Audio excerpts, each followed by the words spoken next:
তো hello' friends welcome to my channel. তো আজি মই আপোনালোকৰ আগত কিছুমান জিকেৰ কুৱেশ্যন লৈ আনিছোঁ, য'ত আপোনালোকৰ আহি থকা এক্সাম আছাম ডাইৰেক্ট ৰিক্ৰুইটমেণ্ট আৰু আছাম পুলিচ আৰু যিকোনো আছাম ষ্টেট গভৰ্ণমেণ্টৰ যিবিলাক এক্সাম আছে সকলো কাৰণে দৰকাৰ হয়। তো ভিডিঅ'টো ভালদৰে চাব আৰু ভিডিঅ'টো যিবিলাক কুৱেশ্যন সেইবিলাক মনত ৰাখিব চেষ্টা কৰিব। আৰু ভিডিঅ'টো ভাল লাগিলে লাইক এটা কৰি দিব আৰু চেনেলটো ছাবস্ক্ৰাইব কৰি থৈ দিব, কাৰণ এইবিলাক কুৱেশ্যন বিচৰাতে বহুত সময় লাগে আৰু কষ্ট হয়।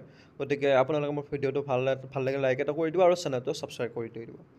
তো আপোনালোকৰ যোৱা ভিডিঅ'ৰ হোমৱৰ্ক আছিলে where is the headquarters of UN located. UNৰ মুখ্য কাৰ্যালয় ক'ত অৱস্থিত? ইয়াৰে ভিতৰত অপশ্যনকেইটাৰ ভিতৰত আপোনালোকৰ শুদ্ধ উত্তৰটো হ'ব অপশ্যন বি নিউয়ৰ্ক। UNৰ মুখ্য কাৰ্যালয় নিউয়ৰ্কত অৱস্থিত আছে। তো বলক আজিৰ প্ৰথম কুৱেশ্যনটোৰ বাবে আগবাঢ়ি যাওঁ। তো নেক্সট আজিৰ প্ৰথম কুৱেশ্যনটো হৈছে which is the largest state of India in terms of area. মাটিকালিৰ ক্ষেত্ৰত ভাৰতৰ আটাইতকৈ ডাঙৰ ৰাজ্য কোনখন? অপশ্যনকেইটাৰ ভিতৰত শুদ্ধ উত্তৰটো হ'ব অপশ্যন চি ৰাজস্থান। মাটিকালিৰ ক্ষেত্ৰত ভাৰতৰ আটাইতকৈ ডাঙৰ ৰাজ্য হৈছে ৰাজস্থান। ৰাজস্থানখন ডাঙৰ মাটিকালিৰ ক্ষেত্ৰত হয়। Next which is the largest country of South America. দক্ষিণ আমেৰিকাৰ আটাইতকৈ ডাঙৰ দেশ কোনখন? অপশ্যনকেইটাৰ ভিতৰত শুদ্ধ উত্তৰটো হ'ব অপশ্যন এ ব্ৰাজিল। দক্ষিণ আমেৰিকাৰ আটাইতকৈ ডাঙৰ দেশখন হৈছে Brazil. Next what was the preface journal of Assam Chhatra Sanmilan. Assam Chhatra সন্মিলনৰ মুখপত্ৰখন কি আছিল? অপশ্যনকেইটাৰ ভিতৰত শুদ্ধ উত্তৰটো হ'ব অপশ্যন বি মিলন। মিলন হৈছে অসম ছাত্ৰ সন্মিলনৰ মুখপত্ৰ। Next question in which state is the Jain temple of Dilwara located. Dilwara Jain মন্দিৰ কোনখন ৰাজ্যত অৱস্থিত? অপশ্যনকেইটাৰ ভিতৰত শুদ্ধ উত্তৰটো হ'ব অপশ্যন বি ৰাজস্থান। দিলৱাৰা জৈন মন্দিৰ ৰাজস্থান ৰাজ্যত অৱস্থিত। Next who was the first viceroy of India. ভাৰতৰ প্ৰথম ভাইচৰয় কোন আছিল? অপশ্যনকেইটাৰ ভিতৰত শুদ্ধ উত্তৰটো হ'ব অপশ্যন এ লৰ্ড কেনিং। ভাৰতৰ প্ৰথম ভাইচৰয় লৰ্ড কেনিং আছিল। Next mission Basundhara is a program by the government of Assam which is related to. Assam চৰকাৰৰ এক কাৰ্যসূচী মিলন বসুন্ধৰা কিহৰ সৈতে সম্পৰ্কিত? অপশ্যনকেইটাৰ ভিতৰত শুদ্ধ উত্তৰটো হ'ব অপশ্যন ডি ভূমি আৰু ৰাজহ, লেণ্ড এণ্ড ৰেভিনিউ। অসম চৰকাৰৰ এক কাৰ্যসূচী মিলন বসুন্ধৰা ভূমি আৰু ৰাজহৰ সৈতে সম্পৰ্কিত। What is the capital of Australia. অষ্ট্ৰেলিয়াৰ ৰাজধানী কি? এইটো গুৰুত্বপূৰ্ণ কুৱেশ্যন হয়, আহি যায় এনেকুৱা ধৰণৰ কেপিটেল।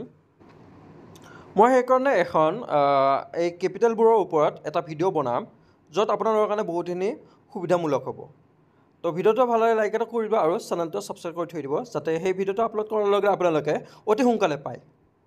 তো ইয়াৰ ভিতৰত আপোনালোকৰ অপশ্যনকেইটাৰ ভিতৰত শুদ্ধ উত্তৰটো হ'ব অপশ্যন চি কেনবৰা। অষ্ট্ৰেলিয়াৰ ৰাজধানী হৈছে Canberra.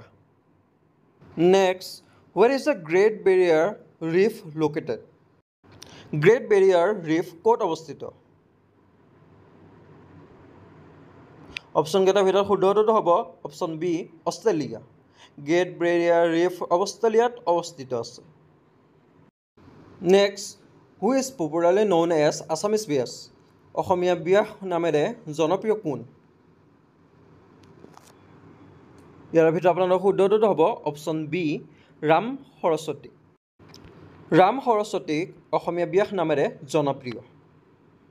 Next foxtail orchid is adopted as the state flower of Assam in. কপৌফুলক অসমৰ ৰাজ্যিক ফুল হিচাপে কেতিয়া গ্ৰহণ কৰা হৈছিল?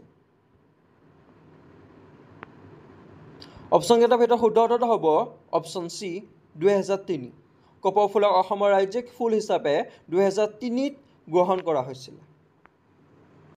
Next question the voting age is general elections has been reduced from 21 years to 18 years।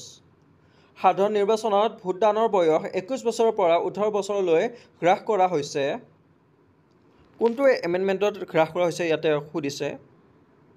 অপশ্যনকেইটাৰ ভিতৰত শুদ্ধটো হ'ব option C 61st Amendment. Next, Pandit Shiv Kumar Sharma is related to which musical instrument?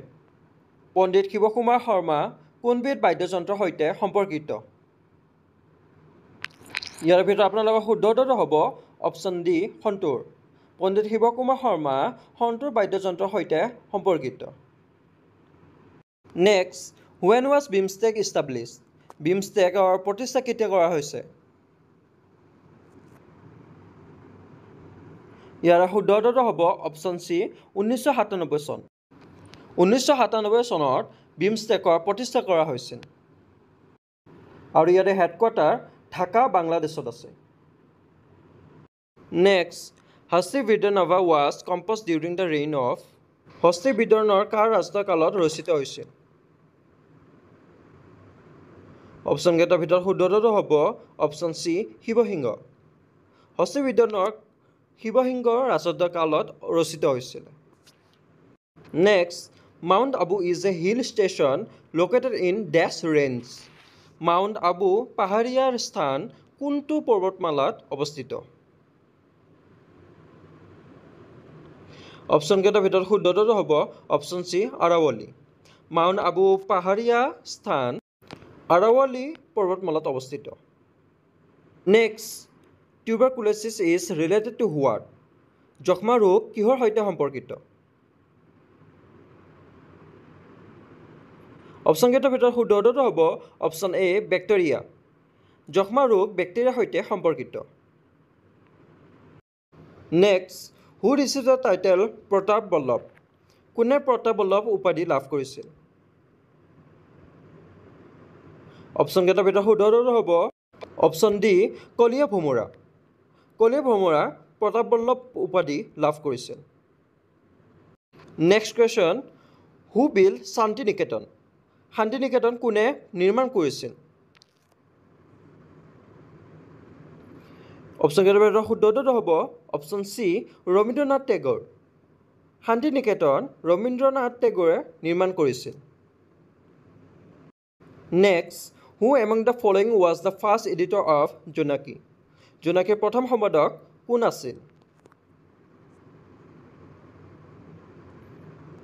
অপশ্যনকেইটাৰ ভিতৰত শুদ্ধটো হ'ব অপশ্যন ডি চন্দ্ৰকুমাৰ আগৰৱালা। জোনাকীৰ প্ৰথম সম্পাদক আছিল চন্দ্ৰকুমাৰ আগৰৱালা।